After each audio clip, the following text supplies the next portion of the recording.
नमस्कार दोस्तों, आप सभी का स्वागत है टुडे आइस में। हम करंट देखेंगे वो है अर्जेंटीना से संबंधित। अर्जेंटीना में इस समय जो जेवियर मिली प्रेसिडेंट है, वहाँ के लगातार इकोनॉमिक्स में सुधार करने के लिए कदम उठा रहे हैं। एक के बाद एक जो है स्टेप आगे बढ़ रहे हैं। वो इकोनॉमिक्स में सुधार को लेके इन्वेस्टमेंट को आकर्षित करना चाहते हैं, इकोनॉमिक्स को मजबूत करना चाहते हैं। तो अर्जेंटीना, इसके बारे में बात तो करेंगे। इससे पहले एक शब्द आ रहा है कि अर्जेंटीना की स्थिति ऐसी क्यों है, किस कारण से है। इसके पीछे का कारण है स्टेट इकोनॉमिक्स।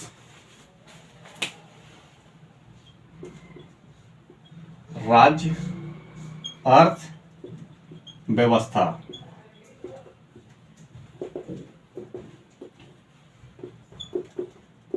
स्टेट इकोनॉमिक्स, देखिए स्टेट ऑफ इकोनॉमिक्स यही मेजर कारण है अर्जेंटीना की दुर्गति का।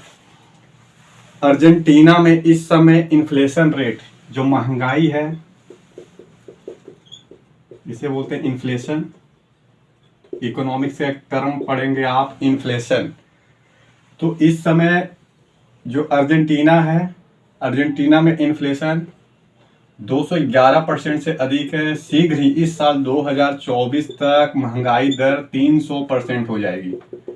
अर्थात मान लेते हैं कोई सामान 1 जनवरी में 2024, अगर कोई सामान 1 जनवरी 2024 इसी साल में 10 रुपए की थी, तो इसका 300% वो सामान 1 दिसंबर को 2024, क्या बोलेंगे, 1 दिसंबर 2024, एक साल अर्थात 365 दिन में वो वस्तु कितने की हो जाएगी, 30 रुपए की हो जाएगी।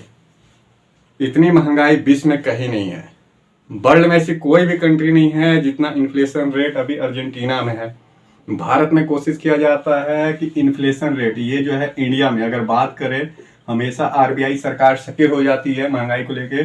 कोशिश किया जाता है कि 2 ± 4% अर्थात 6% तक रहे।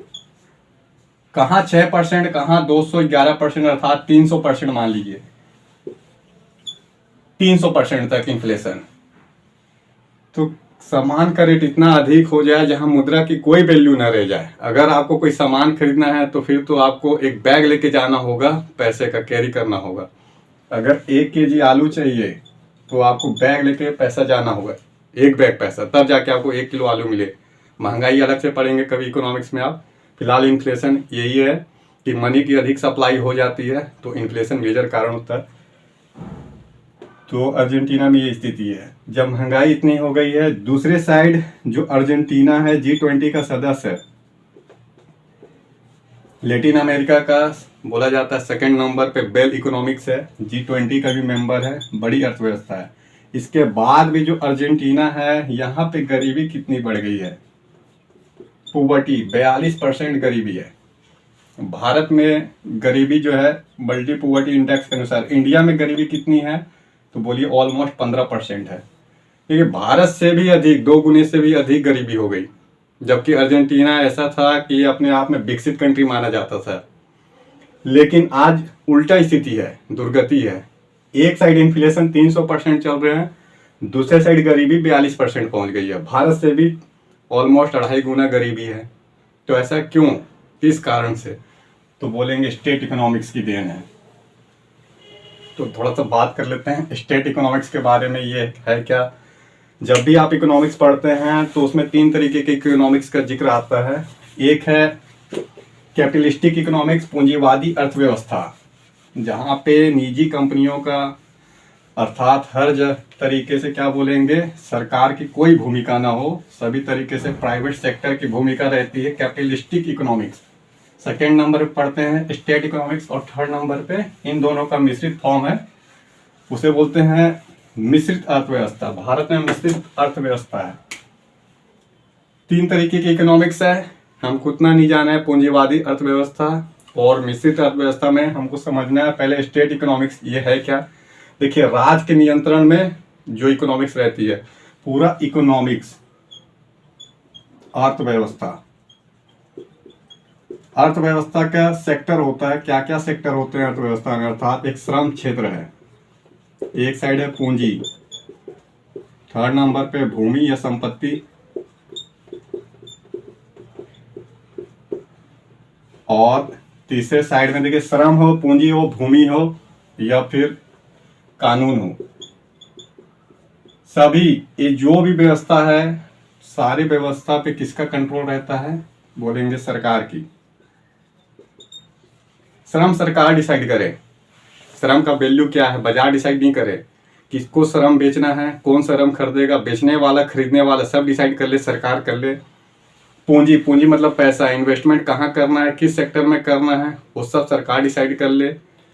भूमि संपत्ति अलग अलग फॉर्म में रहते हैं, यहाँ प्रॉपर्टी है तो भूमि मेन हो गया, प्रॉपर्टी के अन्य हिस्से भी है, सब सरकार के अंदर में प्रॉपर्टी हो, रोड हो, रेल हो, हवाई जहाज, बंदरगाह, जितने भी प्रॉपर्टी के अलग अलग फॉर्म है सब सरकार की हो जाए। कानून व्यवस्था भी सरकार मजबूत से मजबूत कानून बनाए रहे।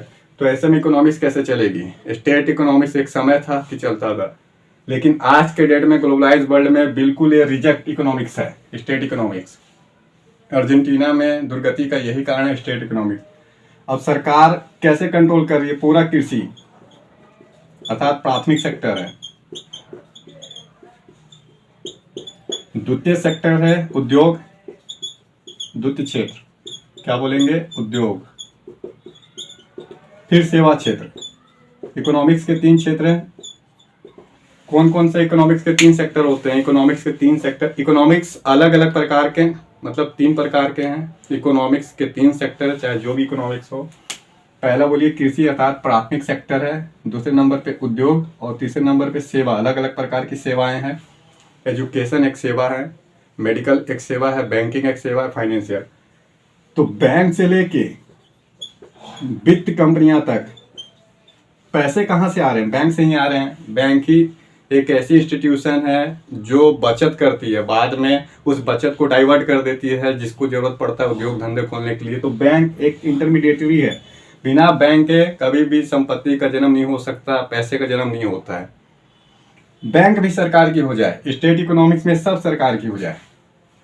कृषि करना है किसान को तो किसान नहीं डिसाइड करेगा कि आलू रोपना है कि सेव रोपना है, किस चीज की खेती करनी है, पशुपालन करना है नहीं करना, हॉर्टिकल्चर करना है, दूध पालन, मत्स्य पालन, सब सरकार डिसाइड करे। जब सब सरकार डिसाइड करेगी तो जो प्राइवेट कंपनियां वो क्या करेगी? प्राइवेट सेक्टर, इन्वेस्टर क्या करेंगे? साइंटिस्ट क्या करेंगे? अपना रिसर्च प्रोडक्ट क्या बनेंगे? साइंटिस्ट भी सरकार बनाएगी, उपग्रह भी सरकार छोड़ेगी, परमाणु बम भी सरकार छोड़ेगी, फैक्ट्री भी सरकार बनाएगी। जब सब सरकार बनाएगी तो इन्वेस्टर हो, प्राइवेट सेक्टर हो, साइंटिस्ट, ये लोग क्या करेंगे? कुछ नहीं करेंगे। सब पे किसका नियंत्रण होगा? सरकार का। अर्थात इंटेलेक्चुअल प्रॉपर्टी राइट्स पे भी सरकार का नियंत्रण होगा। तो ये है स्टेट इकोनॉमिक्स। इसका एक फंडामेंटल थोड़ा सा बैकग्राउंड देख लीजिए कि स्टेट इकोनॉमिक्स का जन्म कहाँ से होता है, कैसे होता है। स्टेट इकोनॉमिक्स का जन्म होता है कार्ल मार्क्स से। बहुत बड़े विद्वान, साथ साथ में राजनीतिक विशेषज्ञ। एक नाम आता है, कभी भी आप पढ़ेंगे, कार्ल मार्क्स। जर्मन थिंकर है, पॉलिटिशियन है, प्लस इकोनॉमिस्ट है, अर्थशास्त्री थे अपने टाइम के। इन्होंने एक तरफा पूंजीवादी इकोनॉमिक्स के खिलाफ आवाज उठाई और अपना अलग से कंसेप्ट दिया स्टेट इकोनॉमिक्स का। मेन यही है कार्ल मार्क्स। इनकी किताब का नाम है दास कैपिटल। Das Kapital.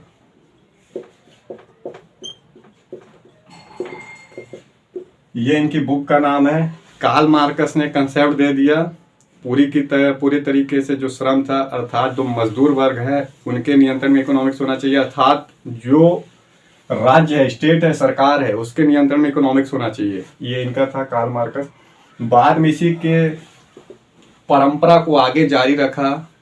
सर्वप्रथम जो स्टेट इकोनॉमिक्स लागू हुआ वो था सोवियत संघ, करंट में रूस। इन्होंने एक तो कंसेप्ट दे दिया, उसको लागू कहाँ किया गया? तो उसको लागू किया गया रूस में। वो नाम आता है लेनिन।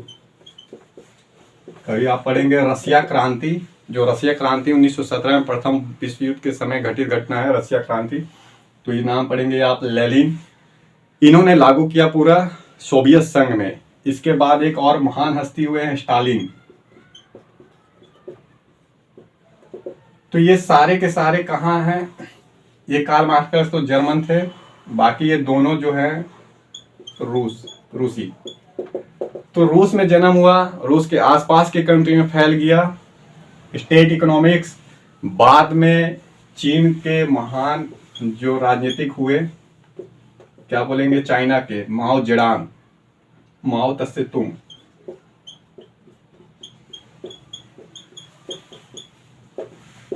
ठीक है, माओ नाम आता है, माओ, इसका नाम बस याद रखिए, माओ।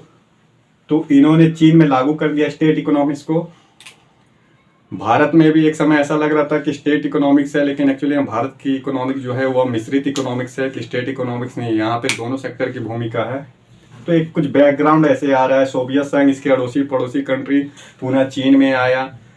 आज करंट में स्टेट इकोनॉमिक्स कहाँ पे है? कुछ ही देश में स्टेट इकोनॉमिक्स है, अधिकतर कंट्री में मिश्रित इकोनॉमिक्स चल रही है। कुछ कंट्री हैं तो कैपिटलिस्ट इकोनॉमिक्स वाले हैं। तो हमको देखना है वर्तमान में ऐसी कौन सी कंट्री है जहाँ स्टेट इकोनॉमिक्स चलता है। बहुत कम लोगों को जानकारी रहता है, सब सोचते हैं चाइना में स्टेट इकोनॉमिक्स चल रहा है। चाइना में स्टेट इकोनॉमिक्स नहीं है, वास्तविक रूप में वहाँ पे भी मिश्रित इकोनॉमिक्स है। प्राइवेट सेक्टर बूम करते हैं वहाँ पे। आज तो काफ़ी सारे जो टेक्नोलॉजी की कंपनियाँ हैं या बैंकिंग की कंपनियाँ चीन में आप देखेंगे तो प्राइवेट सेक्टर की है।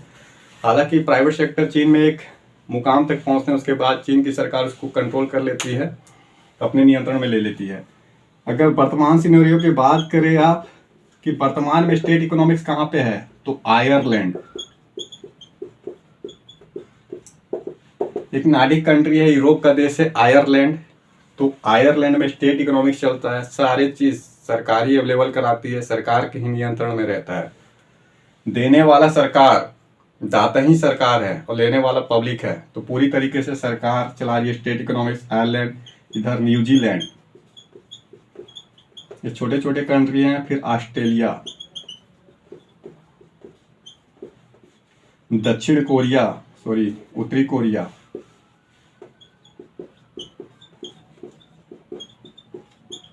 और हद तक बोलेंगे चीन में, इस साइड ईरान। तो क्या दिखाई दे रहा है, एक बड़ी तादाद में कंट्रियों में स्टेट इकोनॉमिक्स अभी भी चल रहा है। सरकार ही कंट्रोल कर रही है, श्रम हो, पूंजी हो, टेक्नोलॉजी हो, सब पे। अब तो नया फॉर्म आ गया है टेक्नोलॉजी, टेक्निक। पहले टेक्नोलॉजी की कम भूमिका थी, अब देखिए क्या हुआ। बोलेंगे टेक्नोलॉजी हो, श्रम हो, पूंजी हो, भूमि हो, कानून रेगुलेशन, सब पे किसका नियंत्रण हो? सरकार का नियंत्रण हो। करंट में स्टेट इकोनॉमिक्स कहाँ पे चलते हैं? तो आयरलैंड, न्यूजीलैंड, ऑस्ट्रेलिया, उत्तरी कोरिया, चीन, ईरान जैसे कंट्रियों में स्टेट इकोनॉमिक्स का मेजर फॉर्म दिखाई देता है अभी भी। और भारत में मिश्रित इकोनॉमिक्स चलता है। जब भी इस तरीके के स्टेट इकोनॉमिक्स आते हैं तो सरकारी कंपनियों का दबदबा रहता है, प्राइवेट सेक्टर जो रहते हैं वो दबे रहते हैं, उनकी कोई भूमिका नहीं रहती है। भूमिका रहती भी है तो नाम भर के लिए रहती है। भारत में भी अभी भी देखेंगे तो आपको 256 से अधिक सरकारी कंपनी दिखाई देगी।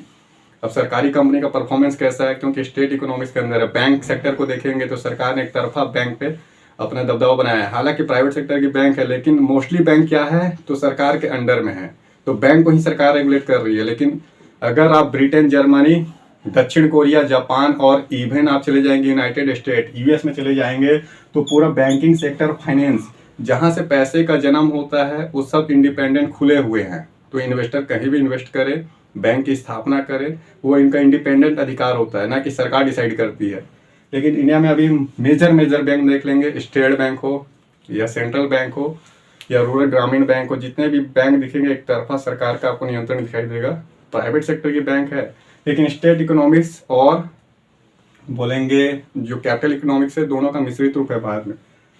तो ये है आपका स्टेट इकोनॉमिक्स। बात कर रहे थे कि अर्जेंटीना का, तो थोड़ा सा और चल लेते हैं अर्जेंटीना के बारे में।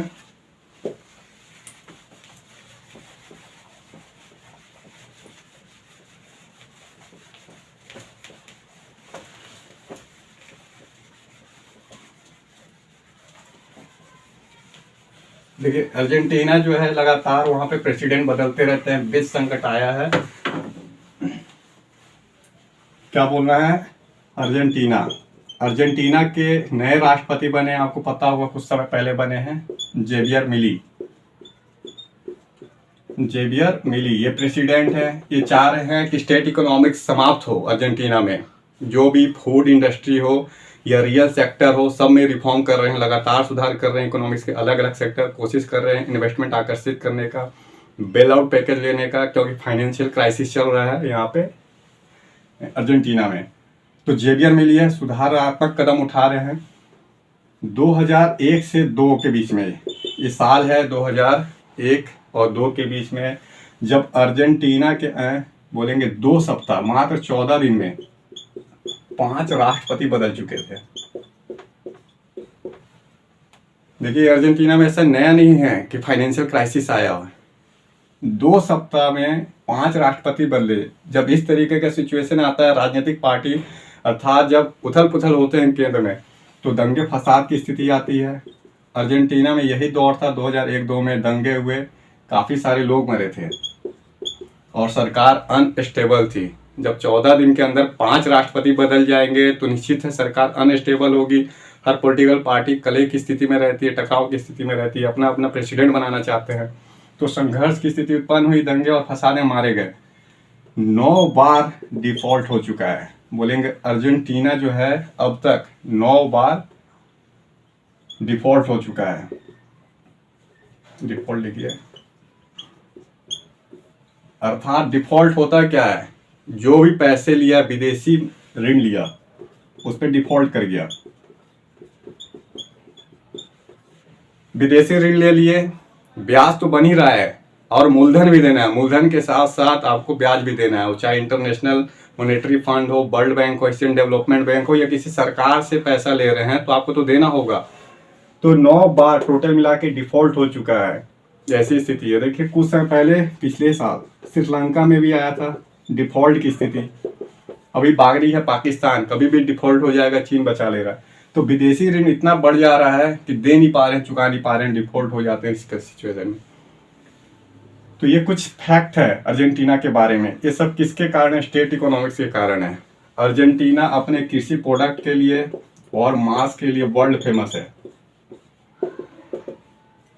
जनसंख्या भी कम है। देखिए कृषि प्रोडक्ट वहाँ पे, वो कृषि का एक्सपोर्ट करने वाला कंट्री है। इसी के बलबूते पे वो विकसित बना था कभी। पुनः मांस का टॉप नंबर पे एक्सपोर्टर कंट्री है, प्रोड्यूसर कंट्री है अर्जेंटीना। पंपास घास के मैदान में बड़े बड़े रेंच होते हैं जहाँ पे पशुओं को बाड़ों में पाला जाता है और उसके बाद मीट इंडस्ट्री का सफलतापूर्वक वहाँ पे इस्टेब्लिशमेंट किया जाता है, फिर एक्सपोर्ट किया जाता है ब्यूनस आयर्स के बंदरगाह से। अर्जेंटीना की राजधानी है ब्यूनस आयर्स। तो ये उसकी विशेष खूबियत है। श्रीलंका डिफॉल्ट की स्थिति पहुंच गया था, धीरे धीरे बेल आउट पैकेज दिया जा रहा है। भारत ने भी मदद किया। अब बारी है पाकिस्तान की। पाकिस्तान को तो चाइना बचा ले रहा है बार बार डिफॉल्ट होने की स्थिति में। स्टेट इकोनॉमिक्स से धीरे धीरे पूंजीवादी इकोनॉमिक्स की ओर बढ़ रहा है। कुछ स्टेप भी उठा रहे हैं। जेवियर मिली, इसमें से इन्होंने कोशिश किया कि जो इनका पैसो है, करेंसी है, मुद्रा क्या है अर्जेंटीना की? अर्जेंटीना की मुद्रा है पैसो। पैसा मत बोलिएगा, पैसा तो भारत का है, पैसो है यहाँ की करेंसी। पैसो का डिवैल्यूएशन किया, अर्थात पैसे का एक शब्द है डिवैल्यूएशन। इकोनॉमिक्स में अलग अलग टर्म आते हैं।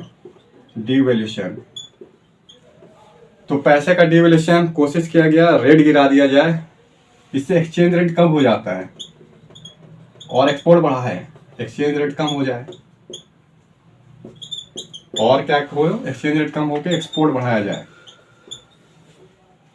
फिर भी यह सक्सेस नहीं हुआ। एक साइड तो पैसे का डिवैल्यूएशन कर रहे हैं, चीन हमेशा समय समय पे अपनी करेंसी का डिवैल्यूएशन करता है ताकि एक्सपोर्ट बढ़ाए। अगर निर्यात बढ़ाएंगे, आप सामान बेच रहे हैं, तो ज़्यादा पैसा आप विदेशी सरकार से, विदेशी नागरिकों से प्राप्त कर सकते हैं सामान बेच के, क्योंकि आपकी वस्तु का दाम कम हो जाता है।